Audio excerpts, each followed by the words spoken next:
Typically when I do book hauls, I just embed them into my reading vlogs, but this is a special book haul because I have this giant package from a company that I've never ordered from before. I want to disclaim right off the bat, I wasn't sent any of these books, they weren't for free, they didn't ask me to be sponsored by them. This is just a company that I found through other booktubers, and I haven't tried a new online book buying service since I discovered like Thrift Books and Book Outlet, which I've been using for years. I want to do a first impressions as well as show you what books I got. So the company that I ordered books from is called Better World Books. I found them through Riley's channel, I'll link to her down below. She bought some romance books from there and said they were all like $3 each, and I was like, side-eye emoji. Their mission is that for each book you buy, they donate a book to a country in need or an organization in need. A lot of the money from book sales go to good causes, and they work toward having sustainable books and paper, and overall they're just here to make the planet better,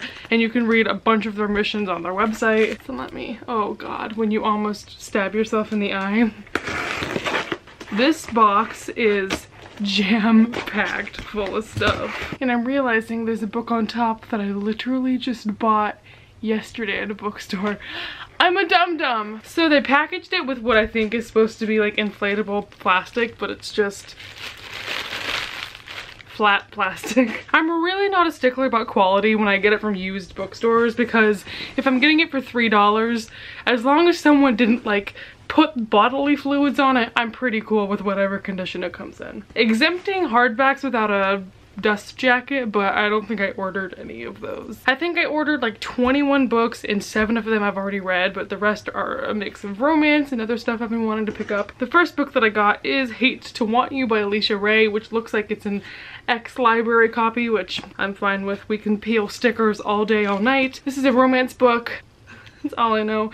I told my friend I wanted to read this, and she's already read it, and she said, I hope you're okay with hitting. So it's probably a bit more risque than I'm ever ventured into, but I'm just trying to read more romance, okay? This next book also appears to be an ex-library book, When Ascot Ties the Knot by Tessa Dare. April from Aprilius Maximus loves this series. I read the first one in this quartet that Tessa Dare wrote. They're historical romances, and this one in particular has an anxious main character, or the main character has anxiety. So I've always wanted to pick it up since then, and it was there for like $4. So let's go. The next book I got is another romance book called Between the Lines by Tamara Weber. This one has a questionable brown substance, but should we do a sniff test?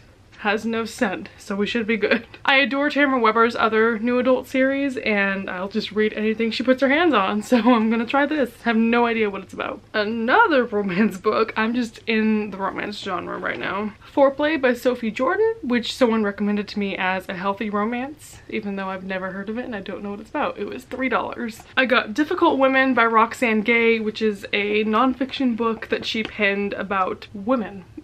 Again, Roxane Gay is one of those authors where I will read anything she touches, so I got it. I picked up a book I read as a wee lass. I got Wild Girl by Patricia Riley Giff. I'm just on a mission to repurchase all of my favorite old horse books, and this was one of them. Another romance book I got, this one's Everything I Left Unsaid by M. O'Keefe appears to be another ex-library copy. This is a new adult book about two people who seem very troubled, but again, I've been recommended it based on the fact that it's healthy, so. This haul sucks. I don't know what any of these books are about. Okay, this is a book that I've had on my Amazon wish list for a hot second, and I can't believe they had it.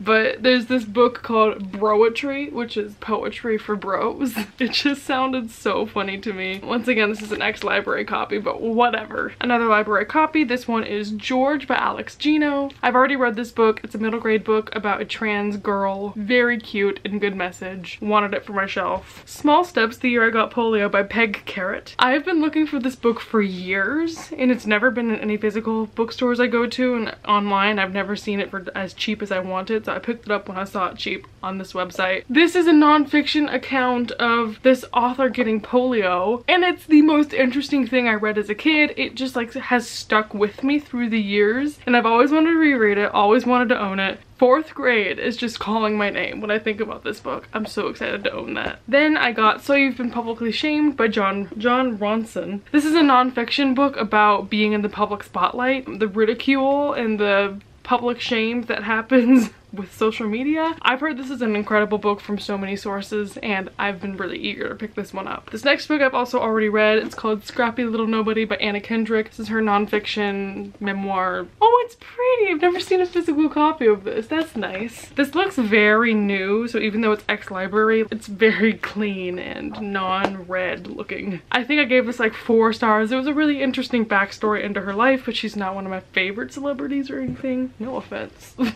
That was harsh. This is like pristine condition. I got a memoir called Daring to Drive by Manal Al-Sharif. This book is about women not being able to drive in Saudi Arabia, and this woman's discussion of feminism and her childhood growing up as the daughter of a cab driver, and it just sounds very cool and very feminist. I got The Bassoon King by Rainn Wilson, which is his non-fiction autobiography type deal about his life. I'm so eager to read this. Jenna Fischer also has her own memoir type deal out, and I love The Office. I love this cast. I love him as a person, so I can't wait to listen to this on audio. Then I got Kiss the Girl by Melissa Braden, which is a femme-slash book. I think enemies to lovers, set in New York City. Melissa Braden has a lot of femme-slash books on the market, and I just really want to read all of her stuff, so starting here, I suppose. Speaking of femme-slash, I got Annie on My Mind by Nancy Garden, which is arguably one of the most well-known lesbian femme-slash books. It's about these 2 girls named Liza and Annie, and they fall in love.